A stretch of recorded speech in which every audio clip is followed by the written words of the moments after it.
Today we're making beef ribs.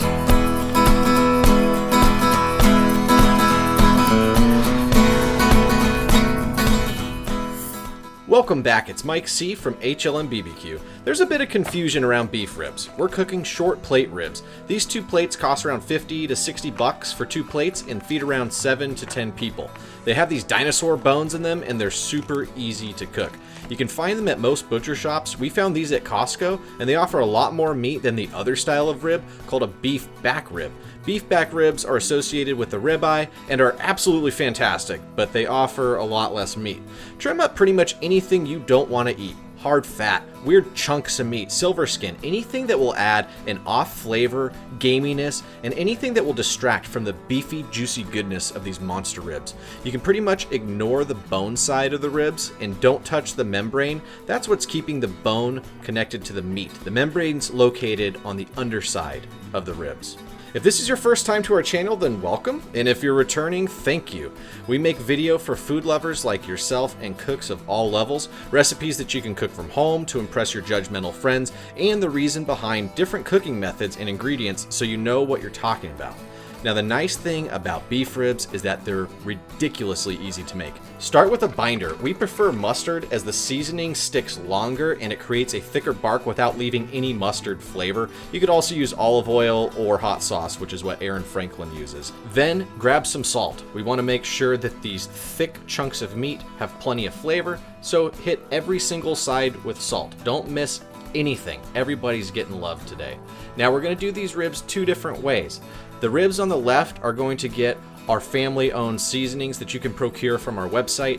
And I realize that makes me sound like an old-timey person selling snake oil. Razzle Dazzle is the first seasoning. The second seasoning is back rub, which is our classic barbecue flavor, all-purpose seasoning. When you combine these powers, you get a ton of flavor and a ton of bark and a ton of color. Make sure you get all the sides of the ribs that have meat exposed. Don't worry about the membrane. You're not going to end up eating that at the end.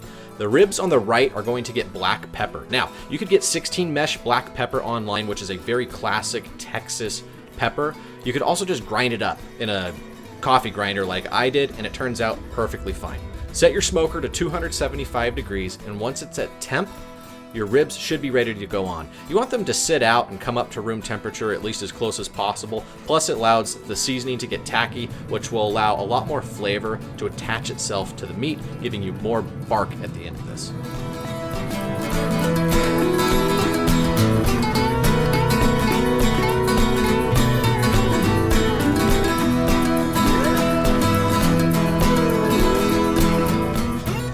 Now we're just letting the smoke roll here. If you see some parts start to get dried out, give them a spritz. We use equal parts apple cider vinegar, soy sauce, and water. You could just use apple cider vinegar or apple juice as easily. Now, I wish there was an easy answer to how long this takes or when they'll be done, as an internal probe would tell you it's at this temperature, though it's really not. You have to go by feel, like most low and slow barbecue. A lot of the times you can find it'll be done around 200 plus degrees, 201 to 208, but really you want the probe to feel like it's going into a room temperature stick of butter with maybe a little bit of resistance on the bark. And speaking of bark, just look at the salt and pepper rib. It just has this huge layer of bark all over it. And the back rub Razzle Dazzle mixture turned out incredible on the beef ribs. You can see how that has a little bit of a red hue to it. The juices are flowing. The bark on it is a crunch with a salt and sweetness. It's hard to describe, but if you've never taken a bite of a beef rib, it's life-changing. Seriously, it's the best piece of meat you'll ever have in your life. The beef and the rendered fat is so rich, you can feel the fat running down your lips and your fingers. It might bring tears to your eyes, and if you start crying, just blame it on some grease. The salt and pepper bark has a crunch and texture that takes all of your bad feelings and turns them into good ones. I can't stress how incredible the beef rib is. Seriously. If you take them to work, you'll probably get a promotion, and if you take them to your butcher, they'll give you the first pick of their best cuts of meat.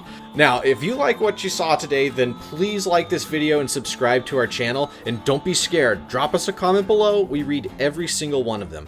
Thanks again for showing up. Now get out and barbecue.